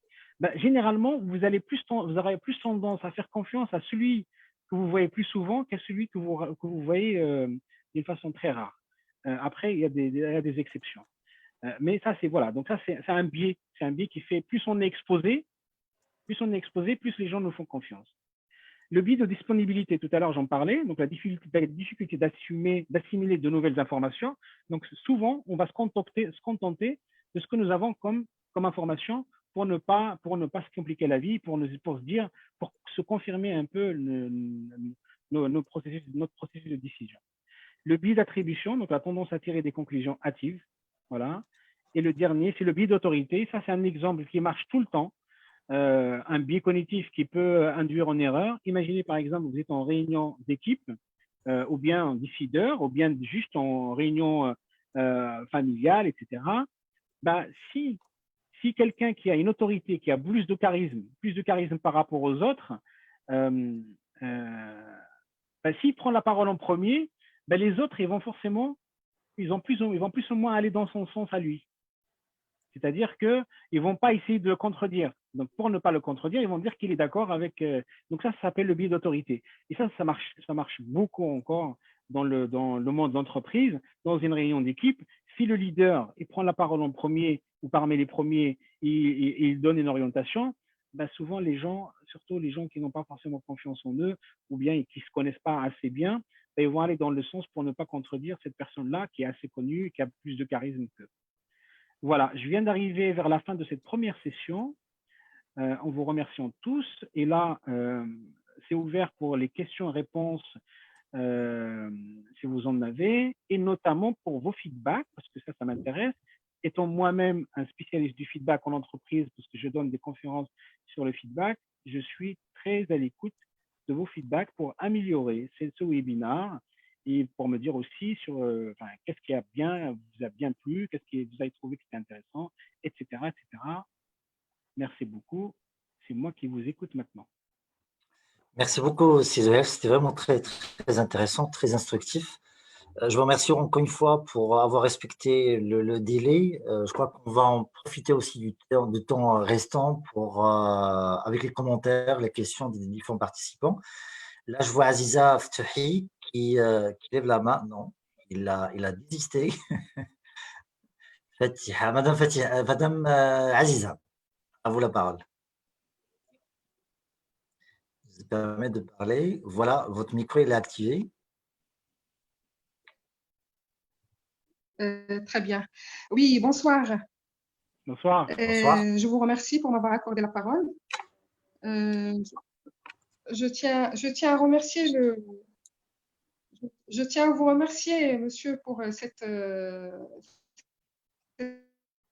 excellente prestation. C'est très constructif. J'interviens pour poser une question. C'est pas pour poser une question, mais quand vous l'avez très bien défini tout à l'heure, quand vous nous avez posé la question par rapport à un bon décideur, comment on peut définir un bon décideur? Très bien. Je vais reprendre presque tout ce que vous avez dit. C'est un bon décideur, c'est quelqu'un qui est à l'écoute de son équipe d'abord, qui s'écoute pas, qui n'écoute pas que sa voix interne, mais qui est à l'écoute de son équipe. Bien sûr qu'il va choisir une équipe d'un nombre restreint parce que s'il sollicite tout le monde, ça va couler, ça va aller dans tous les sens. C'est quelqu'un aussi qui va adopter une approche participative et non pas juste peut-être une approche horizontale et non pas verticale, ou bien une approche ascendante. Et donc, qui va quand même accorder la parole et donner la chance à d'autres personnes pour participer à la décision. Aussi, je pense que c'est quelqu'un qui devrait prendre la décision, bien sûr, avec son groupe, sans perdre de vue cette composante très importante qui est l'éthique professionnelle.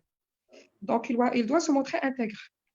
Et bien sûr, comme je l'ai dit au départ, il doit solliciter son petit groupe restreint parce que finalement, ce sont ses alliés. Sans ces personnes-là, probablement, il pourra être dans le tort. Et pour terminer, il faut qu'il prévoie toujours, comme vous l'avez si bien défini tout à l'heure, qu'il prévoit un plan A. Et si ça ne marche pas, qu'il prépare aussi un plan B. C'est tout ce que je voulais rajouter par rapport à tout ce que vous avez dit et que vous l'avez très, très bien expliqué. Et merci beaucoup, monsieur. Merci beaucoup à vous pour votre intervention. Je prendrai d'autres questions et après, je répondrai aux réponses au fur et à mesure, en fait. Excellente idée, oui, bien sûr. Alors, qu'est-ce que j'ai ici? J'ai Nawal qui pose, quels sont les critères d'une bonne décision? Je crois qu'on a déjà vu ça, non? Nawal qui pose la question, quels sont les critères d'une bonne décision? Je vais jeter un coup d'œil sur côté Facebook. Quels sont les types de questions que nous avons? Alors là, c'est super intéressant. Merci Zuhair et grand merci au club. Ça, c'était plutôt un commentaire. C'était que des remerciements. Je trouve pas de questions. Peut-être qu'il y a un fil d'actualité qui bouge, qui est assez dynamique sur Facebook. Peut-être que ça va revenir les questions sur Facebook. Je Mais à prends ce aussi les stade-là, on n'a remerciements. que celle-là. Voilà. C'est Kautar, je prends aussi les remerciements. Voilà, c'est vrai, on en a besoin, c'est vrai.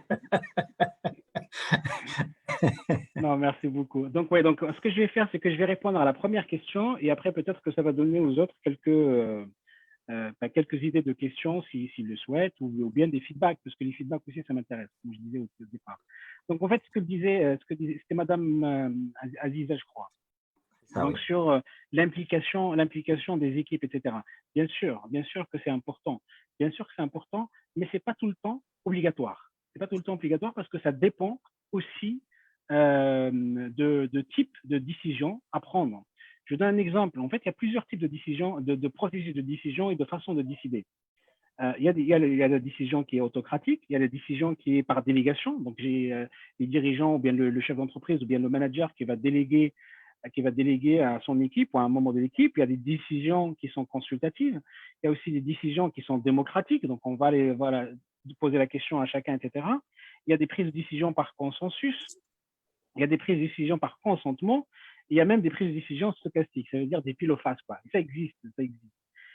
Mais en fait, c'est chaque situation, ça dépend pour chaque situation.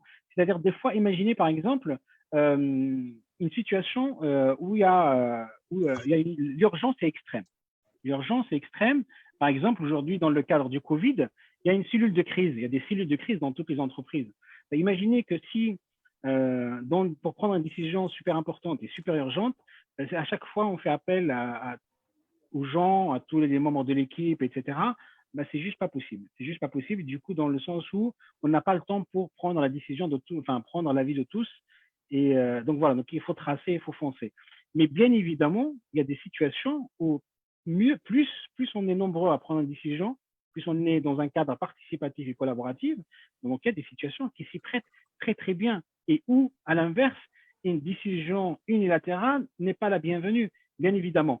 mais on peut pas dire que c'est blanc ou noir, c'est-à-dire à chaque fois qu'il y a une décision à prendre, il faut que le dirigeant prend l'avis de tous les gens, ou le manager prend l'avis de de son équipe. Ça marchera pas et c'est pas réaliste, c'est pas réaliste. Mais bien sûr, parfois il y a des décisions qu'on peut prendre, c'est mieux de les prendre en équipe.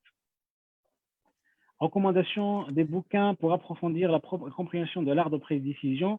Alors, avant les bouquins, les 2 sessions qui viennent, là, les 2 samedis qui arrivent, pour Madame Annès. Mais bien sûr, il y a des bouquins. Alors, des bouquins, qu'est-ce qui vient à l'esprit, là? Les biais cognitifs, ça, vous allez apprendre énormément sur les prises de décision. Je ne sais pas s'il y a un bouquin qui s'appelle biais cognitifs, mais si vous tapez biais cognitifs, vous allez trouver énormément de ressources, de ressources là-dessus. Moi, je trouve que c'est des éléments qui sont très, très intéressants sur la prise de décision. Après, vous avez tout ce qui est processus, mais à la limite, ça, tout le monde peut apprendre ce que ça veut dire, comment ça fonctionne la prise de décision, les étapes, comme ce que j'ai montré tout à l'heure avec identifier la décision, chercher les informations, identifier les alternatives, donner le poids, etc., etc. Tout ça, tout le monde peut faire en quelque sorte avec un peu de recherche et un peu d'avoir ce processus et de s'améliorer sur le processus. Mais le plus gros défi, comme je disais, c'est vraiment de se connaître aussi, de se connaître quel est son profil de décideur, comment je me connais, quels sont les biais, des pièges dans lesquels je vais tomber. Et ça, je pense que c'est primordial dans le processus de prise de décision. On a quelques commentaires ici sur Zoom. Yes. Je les passe en revue. Oui, bien sûr. Alors, voilà, Idriss, il dit, au contraire d'un fonceur, est-ce qu'un analytique peut prendre de bonnes décisions? Je vais passer aussi les autres questions. Les remerciements aussi. Merci beaucoup pour ce webinaire. C'est très intéressant et instructif. Voilà. Il y a aussi Rachid, il pose la question, quelles sont les étapes d'un processus décisionnel? Quels sont les outils de prise de décision? Il y a Idriss Ahmed, il pose la différence entre décision et réaction. C'est vrai, c'est une question qui peut être intéressante au moment où on est vraiment dans la… Très bien. Donc là, je les vois, ces questions-là. Donc, alors, si je prends au contraire d'un fonceur, est-ce qu'un analytique peut prendre de bonnes décisions? En tout cas, dans tous les cas, l'analytique, il peut servir largement le fonceur. Donc, à deux, ils peuvent prendre de très, très bonnes décisions, et notamment dans la mise en œuvre de la prise de décision. Parce que l'analytique peut prendre une décision, il a des éléments pour prendre la décision. En fait, dans le coaching, souvent, on a affaire aussi à des gens, on rencontre des gens qui sont assez perfectionnistes. Des fois, il y a des analystes qui sont assez perfectionnistes et du coup, ils auront un peu de mal à passer à l'action. Et donc, ils vont essayer d'avoir le maximum d'informations pour analyser, pour sécuriser au maximum, mais sauf que au moment où lui, il est prêt, la décision, elle est déjà trop tard, quoi. Mais ça ne veut pas dire que tous les analytiques, les gens qui sont analytiques, ne prennent pas de bonnes décisions. C'est vraiment pas ça le propos. Les bonnes analytiques, ils ont beaucoup d'atouts pour prendre une bonne décision, quand bien même encore à ce qu'ils se connaissent, à ce qu'ils ont une bonne connaissance d'eux-mêmes. Parce que comme je disais pendant tout ce webinaire, la connaissance et la conscience de soi, elle est primordiale. Comment dire, seul le processus de prise de décision ne suffit pas à lui-même. Ensuite, merci beaucoup. Alors, c'était un autre. Quelles sont les étapes d'un processus décisionnel? Quels sont les outils de prise de décision? Les étapes d'un processus décisionnel, c'est ce qu'on a vu tout à l'heure, c'est-à-dire identifier quelles sont la décision que j'ai envie de prendre. Ensuite, je vais rassembler les informations nécessaires et faire le bilan. Est-ce que j'ai toutes les informations? Qu'est-ce qui me manque? Je vais me poser la question. J'ai ces informations-là. Qu'est-ce qui me manque pour poser une bonne, pour prendre ces décisions? Ensuite, identifier les alternatives. Imaginez par exemple, j'ai 3 ou 4 alternatives. Je vais donner un poids à chaque alternative parce que toutes les alternatives ne se valent pas forcément. Et ensuite, je prends la décision d'une alternative et je la mets en action. Je passe à l'action parce que tant que je n'ai pas passé à l'action, je n'ai pas pris de décision finalement. Je passe à l'action et la dernière étape qu'il ne faut pas négliger, c'est aussi comment m'améliorer davantage la prochaine fois. C'est-à-dire mesurer un peu cette décision-là que je viens de prendre dans l'avenir, qu'est-ce qui s'est passé.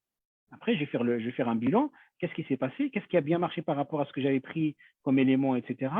Et voilà, donc comme ça, on est dans ce cycle d'amélioration continue. La différence entre décision et réaction. Entre décision et réaction, c'est un vaste sujet. Décider, c'est mettre tous vos atouts intellectuels, émotionnels, cognitifs, tout ça, votre connaissance de vous-même, etc., au service d'une décision que vous pensez, que vous estimez aller aboutir à un résultat positif, qui peut ne pas aboutir. Mais une réaction, c'est juste une réaction, c'est-à-dire c'est même pas une action, c'est juste je réagis à quelque chose. Donc, quand on parle de réaction, généralement, il y a l'absence de prise de recul.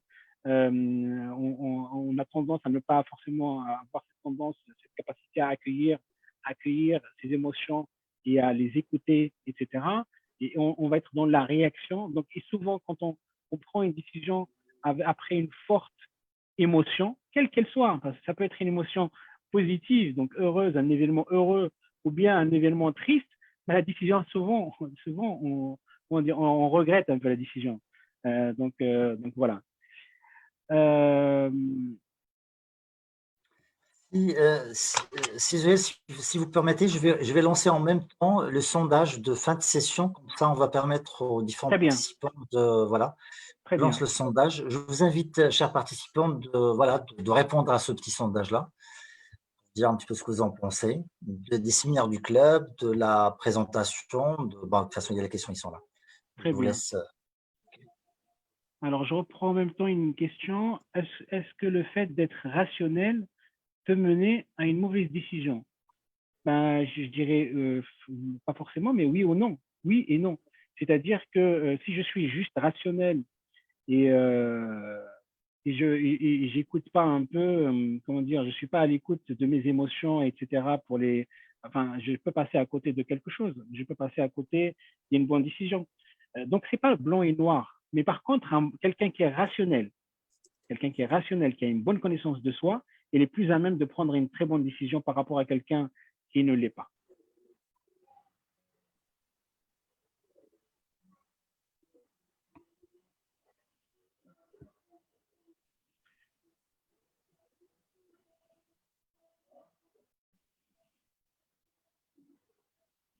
Est-ce qu'il y a d'autres en même temps?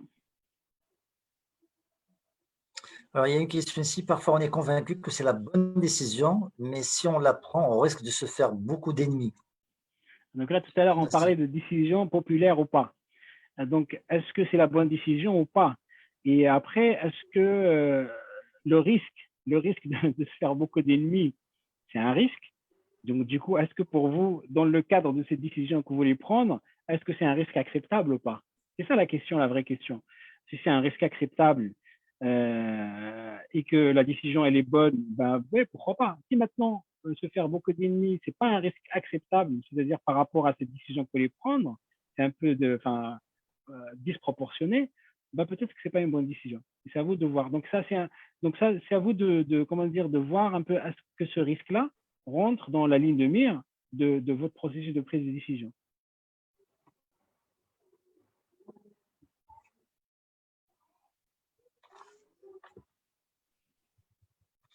Et ici une question sur le volet questions-réponses de la part de Slimani. Alors, il dit, on sait que la prise de décision est un art et cette opération n'est pas mécanique ou même scientifique, c'est un construit social. Et le bon décideur ou le bon manager a beaucoup de demandes innées pour la prise et la décision que des éléments scientifiques ou rationnels. Alors, excuse-moi, je n'ai pas suivi. Elle est sur Zoom, c'est ça? Il est sur Zoom, il est sur la rubrique questions-réponses. Ah. Alors, bonjour, ok. Bonjour, merci à vous aussi, M. Slimani. On sait que la prise de décision est un art et cette opération n'est pas mécanique ou même scientifique. C'est un construit social et un bon décideur ou le bon manager a beaucoup de Beaucoup d'éléments. Il a écrit d'éléments. d'éléments Beaucoup innés. d'éléments innés pour la prise de la bonne décision que des éléments scientifiques ou rationnels. Éléments innés. Aujourd'hui, vous savez, comment dire, les situations varient très très vite. Et ce qui était valable hier n'est plus valable aujourd'hui. On le voit juste avec le chamboulement de Covid. Tout ce qui était valable avant le Covid n'est plus valable aujourd'hui. Enfin, pas tout, mais en tout cas, il y a beaucoup de choses qui ne sont plus valables. On ne va plus prendre la même décision sur certains éléments, par exemple, dans le domaine de santé, il y aura un avant et un après Covid. Donc, on peut pas avoir des éléments innés pour la prise de décision, si ce n'est cette capacité de mettre un peu son ego de côté et de prendre de recul. Ça, peut-être, je peux, et encore, enfin, ça s'apprend aussi, c'est pas forcément tout le temps inné. Je reviens encore à la connaissance de soi. En fait, c'est la clé la plus importante. C'est là où il y a l'effort à faire. Et c'est pas uniquement dans les prises de décision. C'est valable même dans les autres domaines. Se connaître un peu quels sont ses points faibles, connaître aussi quels sont les mécanismes comment on accueille les émotions et quel est l'impact de nos émotions sur nous-mêmes, etc. C'est très valoureux pour prendre des bonnes décisions et pour avoir les éléments qui font qu'on prenne une très bonne décision à temps. Merci, Monsieur Rossé, toute l'équipe expert. Merci également, M. Zoé. Merci, M. Atmani. Je pense que les collaborateurs au sein d'une entreprise respectent la méthodologie scientifique et rationnelle lorsqu'ils veulent prendre une décision. Est-ce qu'il y a des méthodes mathématiques pour la prise de décision? Et merci encore. Alors, la méthode mathématique pour prendre une décision, aujourd'hui, avec l'intelligence artificielle, on a plein de modèles. Maintenant, prenez par exemple l'exemple de recrutement d'une infirmière. Voilà, donc imaginez que vous allez mettre un modèle mathématique. Je ne sais pas, je ne sais pas si ça va marcher, j'en sais rien, j'ai aucune idée. Mais en tout cas, est-ce qu'on va éliminer, grâce à ce modèle mathématique, des personnes qui sont compétentes? J'en suis convaincu. Parce que, encore une fois, je ne vois pas comment on peut mettre l'émotion dans un modèle mathématique. Je ne sais pas encore, je ne maîtrise pas cette problématique. Il y a M. Zazeli Fouad qui dit « Merci pour cette prestation. Merci, Fouad. Ma question est la suivante. Est-ce que les caractéristiques et le profil d'un bon décideur que vous avez cité restent toujours valables dans le secteur militaire ?» Alors, dans le secteur militaire, c'est un secteur que j'ignore complètement, mais je pense que c'est le profil de prendre une décision, les caractéristiques que j'ai citées, je pense qu'elles sont primordiales pour tout secteur. Maintenant, peut-être que dans le secteur militaire, il y a d'autres qualités que moi, je ne connais pas. Voilà, donc je pourrais pour donner une réponse politiquement correcte. Et il y a Madame Nezha Hafti qui me dit l'appellation executive coach, s'il vous plaît, quoi? Merci. Ça veut dire quoi, executive coach? Alors, executive coach, c'est juste coaching de dirigeants et de managers. Enfin, c'est plutôt dirigeants, coaching de dirigeants. Donc, c'est mon métier. Donc, je coach les dirigeants je les accompagne dans l'accomplissement de leurs performances personnelles et professionnelles. Donc, c'est ça que ça veut dire executive coach. Monsieur Rossi? Oui, je suis toujours là. Très bien. Je crois qu'on a fait le tour. De toutes les questions. Très bien. Voilà. Donc là, tout le monde voit le sondage ou c'est juste nous? Non, a priori, tout le monde voit. Là, on est à 99%, donc il reste 2 personnes qui n'ont pas encore voté. D'accord, donc tout le monde voit les résultats là. Voilà, donc je vais mettre fin. Voilà, je partage les résultats. Et voilà. Très bien, c'est très bien. C'est très bien. Donc, voilà, je vais descendre un petit peu en bas. Merci beaucoup pour vos feedbacks. Merci. Écoutez, c'est à nous de vous remercier, CEF. C'est vraiment très instructif. J'ai vraiment apprécié. J'ai apprécié la rigueur, j'ai apprécié la structure du module, j'ai apprécié aussi le respect le délai du temps que vous avez mis en place. J'ai bien aimé le feedback. Dites-nous ce que vous en pensez, ce que j'ai aimé le plus et ce que j'ai aimé le moins. Ça, j'aime bien. Ouais, c'est important. C'est important, le feedback. Effectivement, c'est important. Moi, en même temps, j'aurais aimé ce que j'invite, de toute façon, ça serait pour la prochaine fois, Inch'Allah, que nos participants partagent avec nous leur expérience, leurs commentaires pour enrichir le débat. D'ailleurs, je remercie tous ceux qui ont été présents avec nous, toutes et tous ceux qui étaient présents avec nous, celles et ceux qui ont participé en posant leurs questions, en partageant leurs commentaires. Je remercie aussi les amis qui nous ont suivis sur Facebook et je les invite à nous rejoindre sur Zoom ou carrément au niveau du club. J'incite en précisant que le club, c'est un club de dirigeants dont le but, c'est de créer un réseau de communauté pour s'entraider, pour s'enrichir mutuellement à travers les opportunités de partage, à travers les formations et pourquoi pas à travers des opportunités de partenariat. Très bien. C'est Zohair. Il y a juste une remarque, monsieur Kautar, une remarque des gens de Facebook qui aimeraient bien voir le sondage là, partager le sondage. Je ne sais pas si on le partage ou pas, si on peut faire une impression écran.